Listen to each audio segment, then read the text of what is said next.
Welcome to lecture on 6.2 and 6.3. I'm combining these two sections because 6.3 is really just word problems that have to do with the techniques that we learn in 6.2. In both of these cases, we're looking at linear equations and specifically larger systems of linear equations and how to solve them, and then specific problems. So for today's brief pause, we're going to try a little experiment. I want you to answer a few questions first, so be prepared to hit pause and grab your phone. What's a good guide for how much to spend on an engagement ring?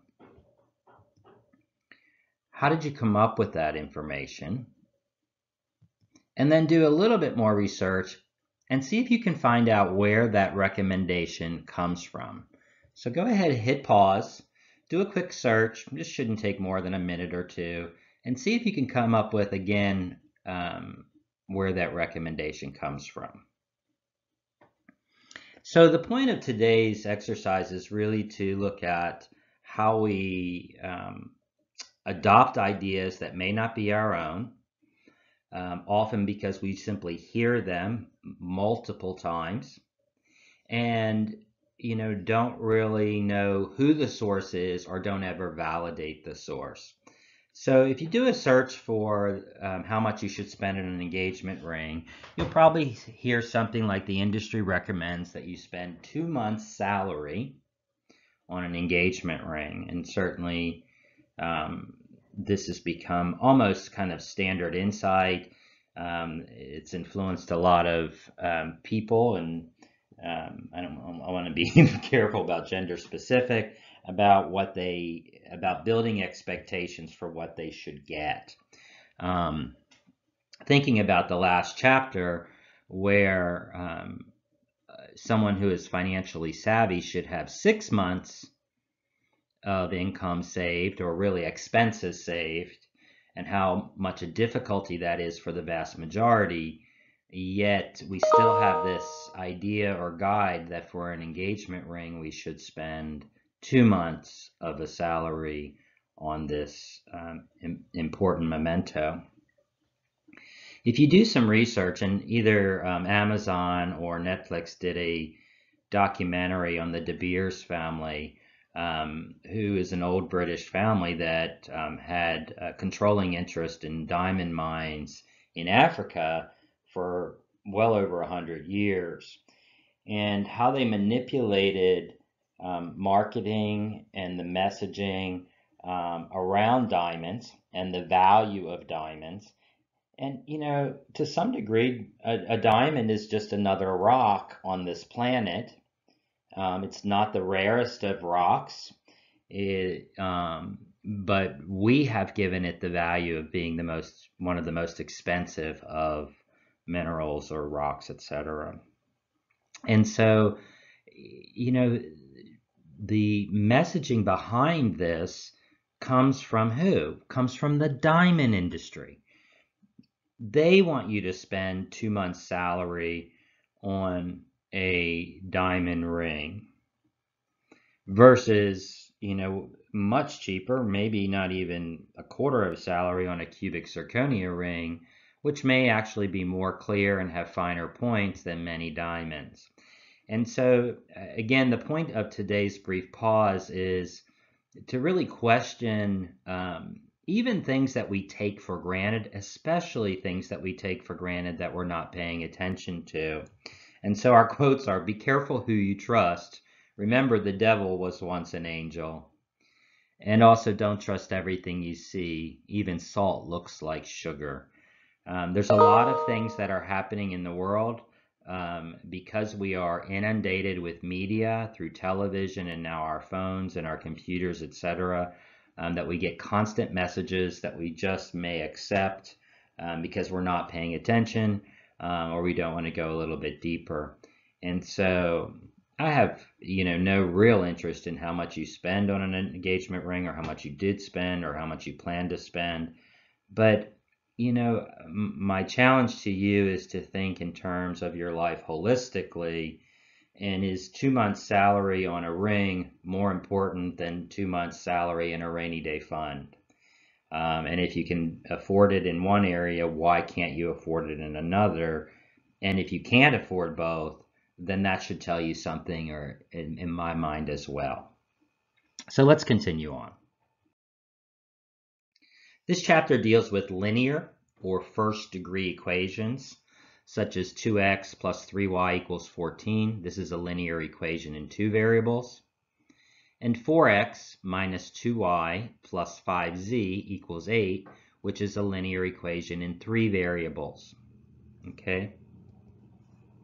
Remember, a first degree, the degree is the largest exponent, and first degree means there's an exponent of 1 as the largest exponent.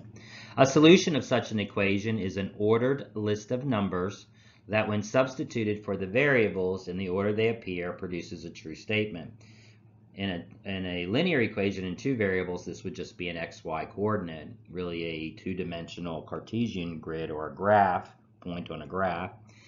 In a 3 variable, this would be xyz. So this is a 3-dimensional graph or 3-dimensional plane. But your xyz or your xy need to answer the equation in order to be a solution. For example, 1, 4 is a solution of 2x plus 3y equals 14. Because when I substitute 1 in for x and 4 in for y, I get the answer 14 in that equation. Many applications involve systems of linear equations, such as these two. A system of linear equation just means that there's more than one equation, and they are combined to find a common solution.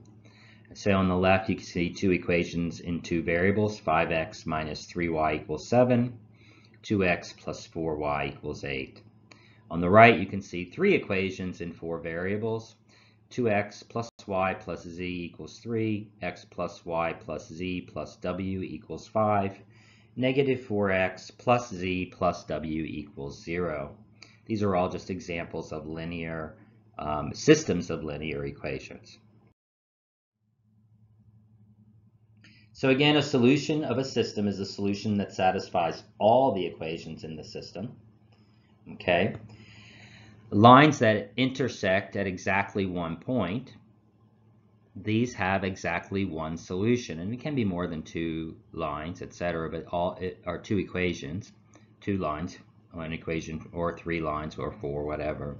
But in order to have exactly one solution, there has to be one common intersection for all lines or for all equations. The lines coincide. This means that although the equations look a little bit differently, they're really just multiples of each other. And so, in fact, they're the same line or the same equation when you simplify it. And so we say that there are infinitely many solutions because every point that's on one line is on the other, because in fact they are the same line. And then it's possible that to have lines that are parallel, and in this case solutions are where they intersect, and since they don't intersect, there would be no solution, and that's case C on the right. So there's a couple ways we're going to look at to solve systems. The first method is called substitution.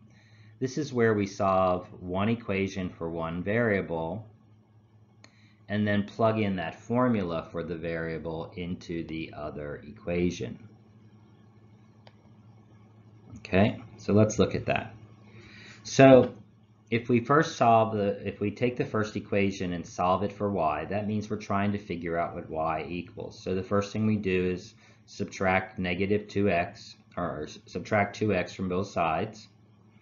And then we're left with negative y, so we multiply both sides of the equation by negative 1, which changes the polarity of each term. So we get an equation y equals 2x minus 1. What we're going to do is now substitute this equation for y into the second equation. It has to be a different equation, otherwise we're going to get a false answer. And what we're going to do is we're going to replace y with this formula. Okay, so the second equation is 3x plus 2y equals 4. But remember, we found that y equals 2x minus 1. So when we substitute that in, we get 3x plus 2. Remember, it was 2y, but y equals 2x minus 1. We've substituted that formula in for y so that we can solve the equation. Now when we distribute the 2, we get 3x plus 4x minus 2 equals 4, and when we solve, we get x equals 6/7. This allows us to solve for one variable, and then we can plug it back into either equation. Since we already have an equation for what y equals, I would go ahead and substitute the 6x back into this y equals equation. And we get that y equals 5/7 when we do that. So our solution to the system is 6/7, 5/7. So x is 6/7 and y is 5/7. This is called the substitution method. Solve one equation for one variable, plug that formula into the other equation. Very important that you put it in the other one or you're going to get again a bad answer. And then solve for that variable and plug that answer into either equation or to the one that you rewrote in terms of one of the variables. Another way to do this is called elimination. And in this case, we're trying, since both sides of an equation are equal, we can add the equations together to get a third equation that will also be equal. So like, for example, 5x plus y equals 4. If we added that to 3x plus 2y equals 1, we'd also get another equation. We get 8x plus 3y equals 5. And that would be a true equation too, because the left side equals the right side. And technically on the left, we're still adding 4 and 1 as we are on the right side. But our goal here is when we add the two equations that one of the variables disappear. So what we need is opposite signs and coefficients. So like, for example, on the second equation, we have 2 in front of the y.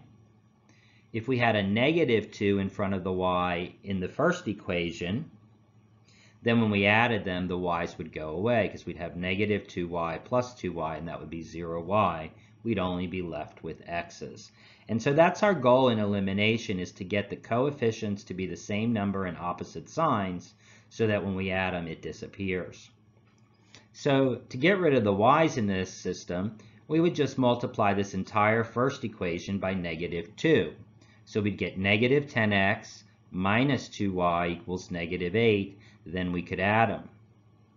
If we wanted to get rid of the x's, and we see that we have 5x and 3x, one of the things to do is just move the coefficient to the other side and make sure that they're opposite signs. So if we move the 3 up to the first equation and multiply it all by 3, and move the 5 down to the second equation, multiplying it all by 5, now they're both positive, so one of them, let's make the 5 negative. When we multiply the first equation by 3, we'd get 15x. When we multiply the second equation by negative 5, we'd get negative 15x, and so the x's would disappear. Okay, so you can always trade the coefficients on one variable to the other equation and use that as a multiplier, just making sure that one's positive and one's negative. So let's go ahead and work this problem. So in this case, we're going to follow the example I said, multiplying the first equation by negative 2.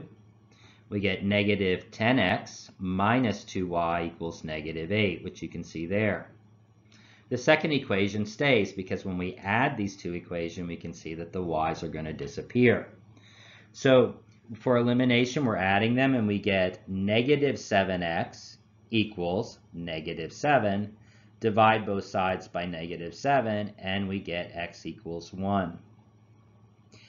So we've solved for x. We can plug that back into either equation. It doesn't matter at this point to find the value of y because they're the same. So if we plug it into the first equation, we get 5x, or 5 times 1, plus y equals 4, or y equals negative 1. So our solution to this system is 1, negative 1. Notice it's written as a coordinate system or a coordinate pair. If there was an x, y, z, you would do it in the same order, in alphabetical order, or in the order that they're given in the problem. And parentheses and then comma separating each member.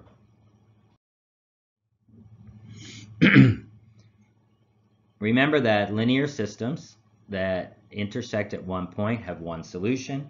If they're the same equation, they're actually the same line. They have many solutions. And as we said, if they're parallel, they never cross, so there's no solutions. Well, what does this mean in terms of solving equations? Well, if you solve the equation, you get one solution, then you know that that point is where you have an intersection. That one solution is an intersection of all the linear equations. If you have infinite many solutions, what happens is when you're solving the equations, all of the variables disappear. When you're solving this equation and all of the variables disappear, and you get something that's still true, for example, on both sides it says 0 equals 0 or 4 equals 4, and it's true, know what you're talking about there are that these are the same system, the same line, the same equation, they just don't look alike. And when lines are parallel, remember there's no solution. What happens here when you're solving the equation, again the variables disappear, but when they do, you get a false statement or a false equation. Something that would be like 4 equals 12 or 0 equals 3. Again, so when the variables disappear and it's false, there's no solution. When the variables disappear and it's true, you have an infinite number of solutions because they are the same line or same system. So in this class and in this section, we're going to learn how to use our calculators to do matrix calculations. This will make solving these problems much easier as long as you can set them up. A linear system can be written as an augmented matrix, okay? Now, it's important that it's in standard format, and we'll see that. But what you're doing here is you're lining up all the variables, make sure the x's are lined up in a column, the y's, the z's. You have an equal, and then on the other side you have the answer, any constants. Okay? Notice that what we've done here in this augmented matrix is simply take the coefficients in front of the variables. 2x, 1y, minus 1z equals 2. 1x plus 3y plus 2z equals 1. 1x plus 1y plus 1z equals 2. The line that you see inside the matrix represents the equal sign, so that we know on the left are our coefficients and on the right are our solutions, our answers to each line. It is important to note that all equations must be written in standard form where the variables are on the left and all the constants are on the right. It's also important to line up all the variables by like. So all the x's are in a column, the y's, etc., as I already mentioned. When we're talking about matrices, the order of a matrix is its size, and it's specifically the number of rows by the number of columns. Much like we say a room is 4 by 10, right? 4 feet by 10 feet, okay? This is not a multiplication sign. This is kind of indicating that we're talking about two measures, the number of rows by the number of columns. Columns are what holds the building up. They are up and down, and rows are across. So in this first matrix, we have 1, 2, 3 rows and 1, 2, 3, 4 columns. So we say that this is a 3 by 4 matrix. Here we have only 1 row, but we still have 3 columns, even though it doesn't look like a column because it's only 1 row. So we have 1 by 3. Notice we can also have a column matrix where there are 1, 2, 3 rows going across, but only 1 row going, or 1 column going up and down. So this is a 3 by 1. So it's important to understand the difference between a row and a column, and the order that these are put in is rows by columns.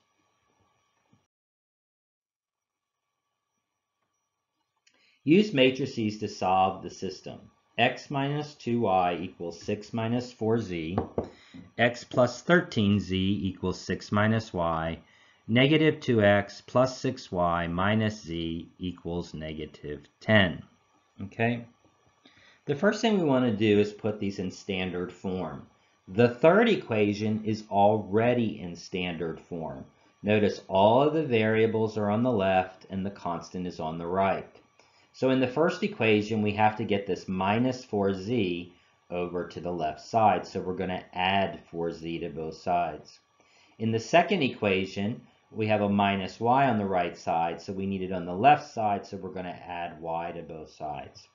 And so we get these three equations now. They're in standard form. X minus 2y plus 4z equals 6. X plus y plus 13z equals 6. And then the original third equation. The next thing we're going to do is convert this to a matrix. All we do is pull the numbers out, and in the first column for x's we get 1, 1, negative 2. 1, 1, negative 2. For z, 4, 13, negative 1. And then for the constant, 6, 6, negative 10. And you can see the y's. All right? So we have what we need, at least on paper, on our scratch paper. And so what I need you to do is to take out your calculator now, because what we're going to be doing is solving these problems using a matrix function. The first thing we have to do whenever we're working with matrix problems is to build the matrix inside our calculator. Go to the second matrix function. The matrix button is on the left side. It's about the fourth button down, and it's written above the button that says x to the power of negative 1. You'll see it in blue written right above the button, which means you have to use the second button, which is the top button on the left side in blue. Okay, so if you hit second matrix, you'll see across the tops names, math, edit, and then a list of matrices A, B, C, D corresponding to numbers beside them. So move over to where it says edit, okay? And there you'll see you can select number 1 and enter. As soon as you hit that, it'll give you at the top matrix A, and then it says a number by a number. So you want to enter 3, enter 4 to enter the matrix size. As soon as you hit enter after you've done 4, you'll notice that a blank matrix appears. So go ahead and enter all the numbers in our matrix. 1, negative 2. Now remember, this is not minus 2. There's a negative button down in the bottom row right next to 0 and then a point and then a negative. Make sure you use the right negative or you're going to get a problem. Okay, so go ahead and enter all the elements into your matrix. If you keep your matrix will go across by row. You can do the number, enter, number, enter, number, enter, and all the way through your matrix, and it will go all the way through, going across from the upper right corner to the bottom, upper left corner all the way to the bottom right corner.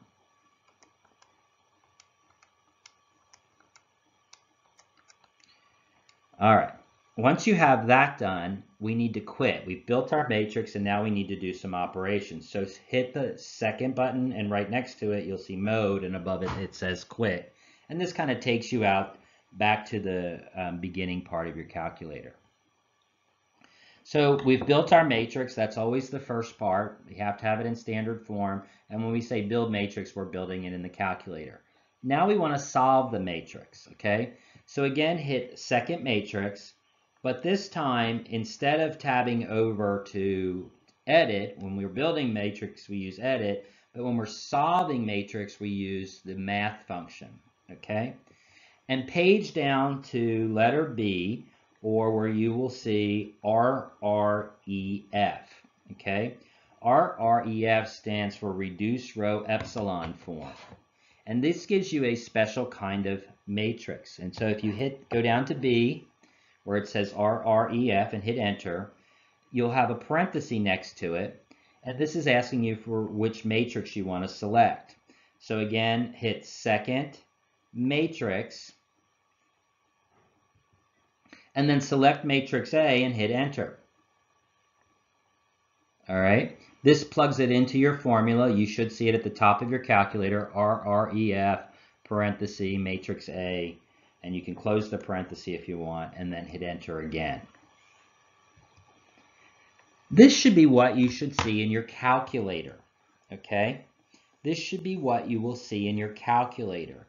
And notice if you read these equations across, we get x plus 0y plus 0z. So this is just x equals negative 14 in the first row. The second equation says 0x plus y plus 0z, or simply y equals negative 6, and z equals 2. So when we have this reduced row epsilon form, we have our solutions. X, remember x was in the first row column, y is negative 6, was at the second column, and z was the third column, equals 2.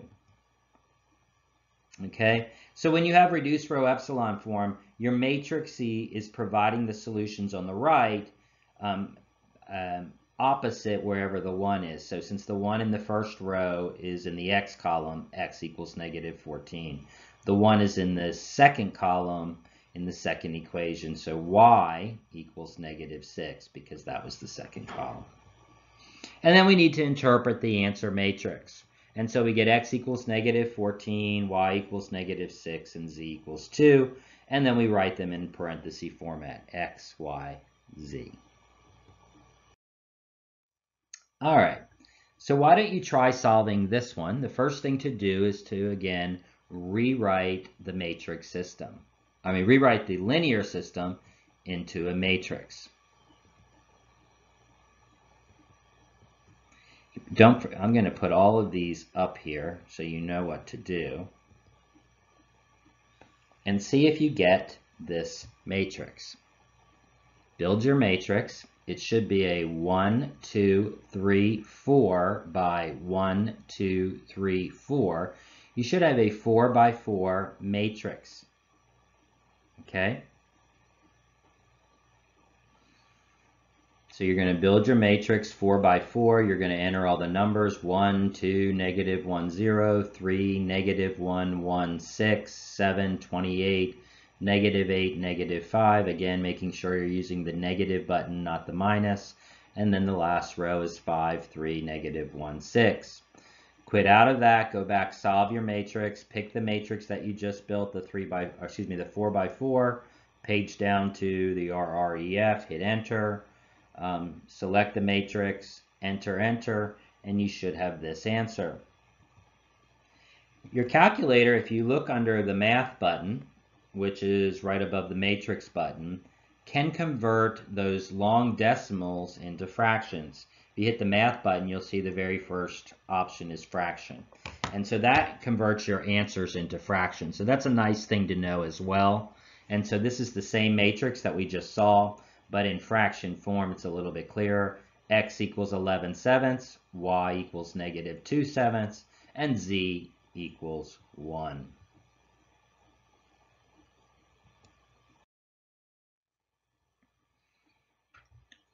Our next matrix, 2x plus 4y equals 4, 3x plus 6y equals 8, and 2x plus y equals 7. Again, I'm going to give you all the instructions here. Notice this is wrong. It's not a 4 by 4 matrix. What size of the matrix is it? 1, 2, 3.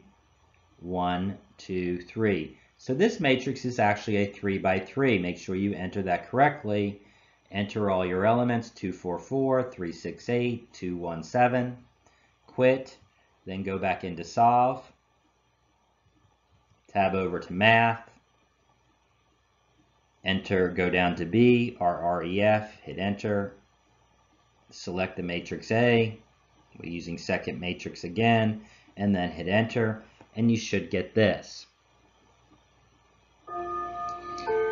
Now notice this says that x equals 0, y equals 0, and 0x plus 0y equals 1. This last one is the key that's kind of cluing us in that there's a problem here.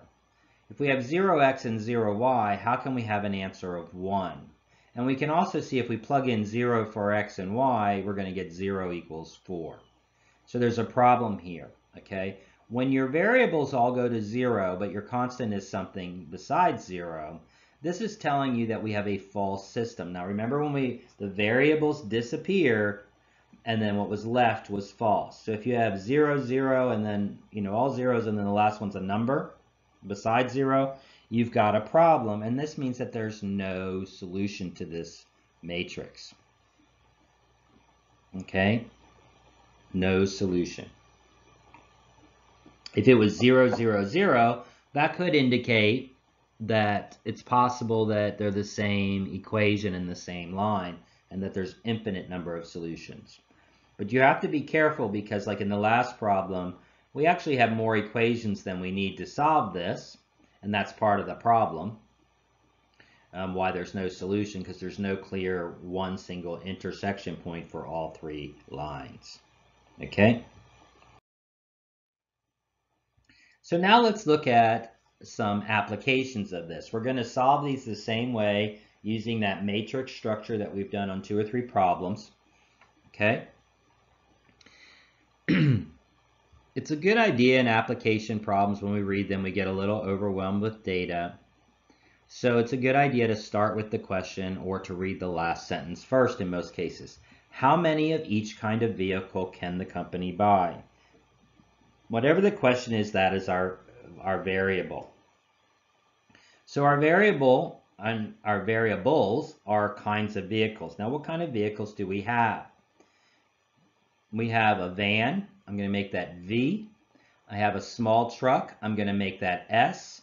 And I have a large truck, I'm going to make that L. So that the variable corresponds to the words in the problem. It will help me when I get to interpret the answer. Okay? Always figure out what the question is. It's usually the last sentence. And remember, these are your variables.